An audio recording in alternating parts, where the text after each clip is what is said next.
There is panic at 1600 Pennsylvania Avenue as a lot of folks within the White House, including Trump himself, seem to be realizing on two major promises.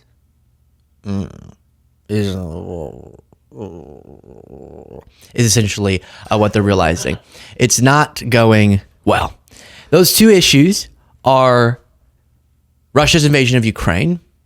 After really saying some sickening stuff about that conflict, Trump is now realizing that, hey, maybe his detractors were correct, that his assessment of Putin was incorrect. And so they're backing off of that. And now Trump, at every possible opportunity, is shouting, this is Biden's war. This is Biden's war. He'll never say it's Putin's war, but he'll say it's Biden's war. And then the second one, as we'll go through in this segment, is there's some serious discombobulation and panic over the China negotiations as the Trump administration keeps coming out and saying, this is Scott Bessent, we are having very productive conversations with China. And then China will post, that's fake news. We're not talking with them at all. Okay. And then they keep doing this thing where they say, well, China should just call us first, okay? Then we'll answer, but then we'll just call China, whatever. Here's Trump first being asked about Russia's invasion of Ukraine, to which he says, this is Biden's war. This isn't Trump's war. I came in to try and solve a problem. And the problem is so many people are being killed. By the way, Saquon, what a great guy. Sir, can I ask you? You see the conditioning. His conditioning's pretty good. Better than you, better than me. this is Biden's war. You gotta love Saquon. They call him Saquon Barkley. Good guy. Got a hell of a glute. His glute has been conditioned. So glute. Better than my glutes. Man, if you could see that guy shirtless. So I don't know what that transition was. That was kind of weird. But he keeps doing that. He keeps shouting, Biden, it's Biden, it's Biden. But see, here's the problem. That's not how you branded it to us, because you said there was a simple solution and that you would bring that solution. So you can't run on you should be elected because you have a solution, but then you fail at that solution and say, oh, well, I guess we shouldn't have elected you. I mean, we don't read it, but people shouldn't have elected you because you had all these big solutions. And on every one of his major promises, how many times did we hear end the war, 24 hours, and then the economy, we're going to be roaring, golden age. Biden's terrible at the economy. It sucks. Oh, it's terrible. And now on both of those promises, he is backing off and blaming his predecessor, which when Biden was actually handed a country in shambles, we had just seen one of the greatest attacks on our democracy in American history. The economy was in the toilet. And pardon my French, I'm sorry. That was inappropriate. And we had a public health crisis still raging that Trump was saying, stop testing, then we won't have to worry about it. If we don't know there's many cases, we won't have to worry about the cases. That's what Biden had to inherit. And MAGA still would freak out when Biden would utter the phrase, my predecessor. But now that's Trump's go-to for everything. A little bit more on Ukraine, and then we'll shift to China. Is your relationship with President Zelensky better now than things were in the Oval Office? It was never bad. We had a little dispute because I disagreed with something he said, and the cameras were rolling, and that was okay with me. But we had a dispute. But look, he's in a tough situation, a very tough situation. He's fighting a much bigger force, much bigger. And that force has not been very distinguished. You know, it's been a lot tougher than they thought. But it helped them when we gave them $350 billion worth of weapons. That would have helped, but we didn't do that, interestingly enough. Okay, so that's that. But then a reporter asked an excellent question. I guess recently Trump said, we're going to have a resolution in 2 weeks. Which, why does he do that? Pick 3, pick 4. Why do you always say the same thing? Healthcare plan in 2 weeks. Infrastructure in 2 weeks. And now, evidence of the stolen election in 2 weeks. And now we're going to have a resolution, or we're going to walk away in 2 weeks. And a reporter asked a good question. 2 weeks, 2 weeks. Tell me a date. And Trump says, Okay. All right. Let me check my calendar. Let's do 2 weeks, give or take. Keep saying 2 weeks about President Putin. What is 2 weeks? Give us, what is the actual... What is 2 weeks? Yes, Trump has forced us to ask questions like, what is 2 weeks? 2 weeks. Give us, what is the actual date? What is the timeline? 2 weeks or less, and if it's a little more at the time, I say, but, they're losing a lot of people. We have... 2 weeks or less, and if it's more, I'll say, and then he kind of trails off to something different. Well, that wasn't clear at all. So again, the reason why they're now scrambling to come up with an explanation, this is because they're doing the Zelensky blaming again. They won't just say, because Trump, I don't know what the right term is, but he's scared of Putin or being honest, or he's too ideologically aligned, or pick the explanation, but he won't just say Putin has proven himself to not want peace. Like the way Trump has always, and this is why I come back to it. I want to reassert this. This is not about because there is real tragedy. We all wanted a lasting resolution. The reason why we're pointing to the promise he made, comparing it to the outcome that we're now seeing, is because the reason he felt justified in making that promise was because of his ideological flaw. He didn't understand the conflict, didn't want to blame Putin's authoritarian ambitions for the conflict, because then he'd have to do a little introspection about his own. And that caused his repeated promise to be so absurd about the 24-hour resolution, how Putin really wants peace. And instead of acknowledging to the world, he could do an Oval Office address. This is my pitch to Trump. Do an Oval Office address where you explain how you had misjudged Putin and he's not serious about peace. But the great extra layer on top of the tragedy of more tragedy is going to be that he will never do that. And so instead, so many people are going to walk away from this thinking, I don't know, Ukraine and Russia just really want to fight each other. In reality, Ukraine desperately wants peace and Russia doesn't want peace. You can't have a peace deal if one of the sides doesn't want peace and one of the sides doesn't want peace. But they keep doing the both sides thing. Now, another area that's going very poorly for Trump and is causing panic within the White House, reportedly real conflict too within the White House, different people disagreeing about how to go about it, is that China is just not really interested, I guess, in negotiating, and they feel like they need a grandstand. Trump feels like he needs a grandstand, and neither are calling each other to negotiate. But Trump keeps saying that a deal is 2 weeks away. A year. Any movement on China? Because China said a little bit. They want to make a deal, obviously. Right now, they're not doing business with us. People talk about going cold turkey with China, meaning just forget about it. We were losing hundreds of billions of dollars a year with China, and now they're not doing any business with us, not because of them, because of me. Because at 145%, you can't do business. But something's going to happen that's going to be positive. There's reasonable reason to believe that Trump doesn't, and this I've heard more and more talked about, genuinely, right? So you have the seat, okay, but genuinely also might not understand the difference between a budget deficit and how our government runs a deficit.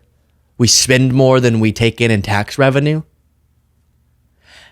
And a trade deficit, which is that one country purchases more, or companies from that country purchase more from the country than they do from them. That was a lot of uses of pronouns and very confusing, but you get the point. And the import-export ratio deficit, right? I think he honestly might not know the difference. And that's scary, given that it's a big part of his ideology. Now, when I say that the Trump White House keeps going, China, would you, we told them that you were going to call us, but then you did it, and it's making me embarrassed. Here's Scott Bessent getting asked, will you just call your counterpart? Just call him or her. And Bessent goes, maybe they'll call me. Plan on calling your counterpart? We will see. Oh, by the way, if you appreciate this show, click the subscribe button. It's very easy. So many of you watch every day, love the death out of you, but aren't subscribed. Plan on calling your counterpart? We will see what happens with China, that it's important. I think it's unsustainable from the Chinese side. So maybe they'll call me one day. Do you know? Have you ever thought of that, Brian? Maybe they'll call me one day. Split screen me for a second, Jaden, with look at how proud he is. Look at Veston's like, yeah. Maybe they'll call. It's sort of like, you know, when you go out with somebody and then you text them, hey, we should hang out again. And they're like, yeah. And you're like, what about tomorrow? And they're like, oh, I can't do that. And then you're thinking, okay. And there's all these weird like social rules we have where now you can't ask them, but they need to ask you out next time because you asked and they turned you down. So you can't double ask it. Then you're desperate. That's kind of what's going on with China. Like, let's get over ourselves. If there's a good deal you think we can make, pitch it to them. But this is the problem. They keep saying China needs to come to us with their proposal for how they can solve the problem that we have said is the problem. But they haven't established what they want from China because they're just not going to get. I even heard, I'm going to show you a different clip, Bessent throwing around the term embargo, a trade embargo with China. That would just mean cutting off all trade. Cold turkey, as Trump said. That would be economically, I can't even articulate. It would be a complete crisis. But Trump doesn't have the patience or intellect to thoughtfully figure out how he could keep a competitive edge with China, which, by the way, the Biden administration was doing a pretty good job of. Instead, it has to be these simple solutions like an embargo.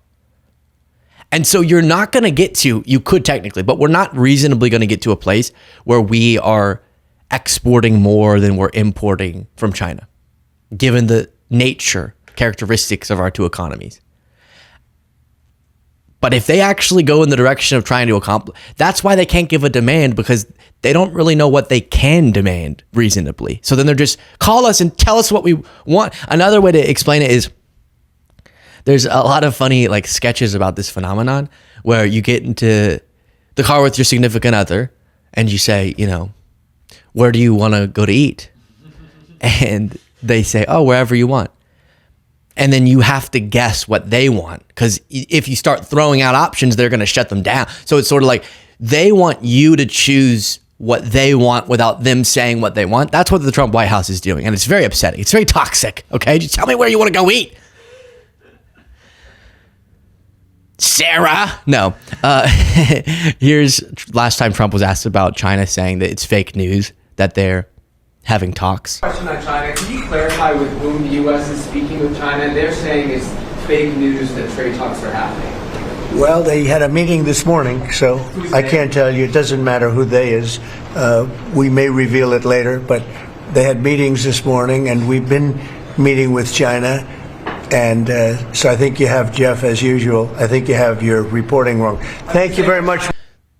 That, you know, again, China slapped down saying they haven't been communicating. So we don't really know what's going on there, but all of this is not leading to popular support for Trump. And I do want to start with the economic numbers that we're seeing in our new poll out this morning. They're pretty brutal. 64% of Americans disapprove of President Trump's handling of inflation. 65% disapprove of his handling of tariffs. 61% disapprove of his overall handling of the economy. On immigration, a majority of Americans, 53%, disapprove. Even on immigration. Now, if you switch the word to the border, then that's, I think, the only issue that he has net support on. But every other issue, even immigration, but then definitely economic issues, he's wildly unpopular.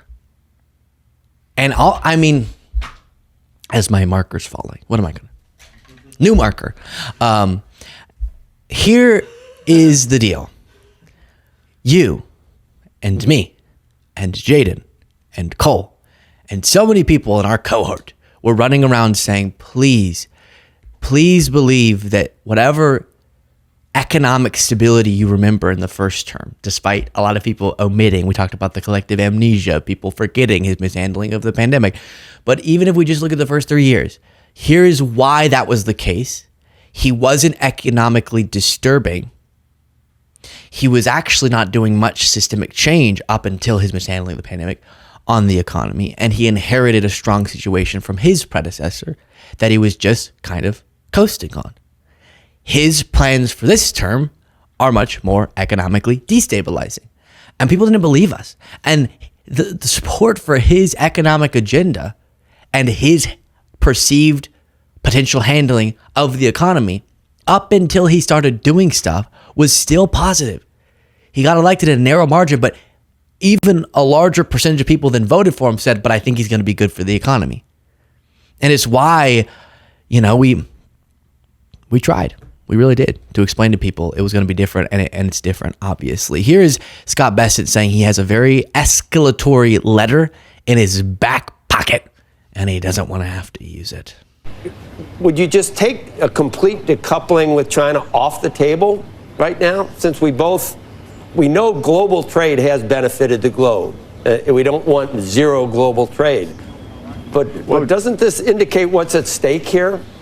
Well, Joe, I think this makes my point that the Chinese, they are exempting all these goods, tells me that they want a de-escalation. And what we haven't done is escalate by embargoing those goods or putting a trade ban on those goods, which we could, if we needed to gain more leverage. We haven't done it. They've actually given us a list of what comes from the U.S. that is valuable to them. And, I can tell you, I do have an escalation ladder in my back pocket, and we're very anxious not to have to use it.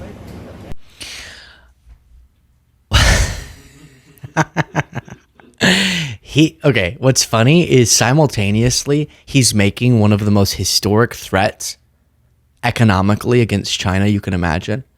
And it's the least threatening person to deliver that message. I have in my back pocket. I do. I don't want to. Xi, we've known each other a long time. I don't want to have to take out of my pocket what's in my back pocket. I want to leave in my pocket. Don't put your hand in my pocket. I'll take it out. I have an escalatory letter. I don't want to have to use it. Xi, I don't have to. But what he's saying is actually very escalatory despite the tone, which is an embargo.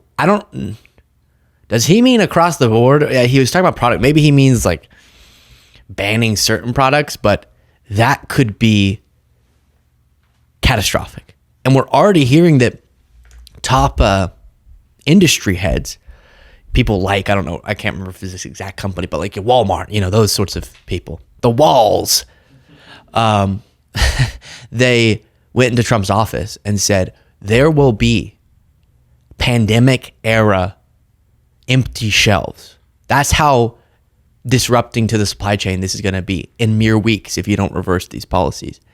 And Bessent says he's not concerned about that at the present. Right now, are you worried about empty shelves? Because they say that a lot of these, the supply lines and the cargo ships are being held up. A lot of people are saying, turn it around. With the tariffs this high, I don't want the product. Are you worried about empty shelves? Not at present. We have some great retailers. I assume they pre-ordered. I think we'll see some elasticities. I think we'll see replacements. And then we will see how quickly. I did see that. I think it was Apple was announcing supply chain shifts, right? So we're gonna shift away from China, and you're thinking, all right, maybe Trump was right.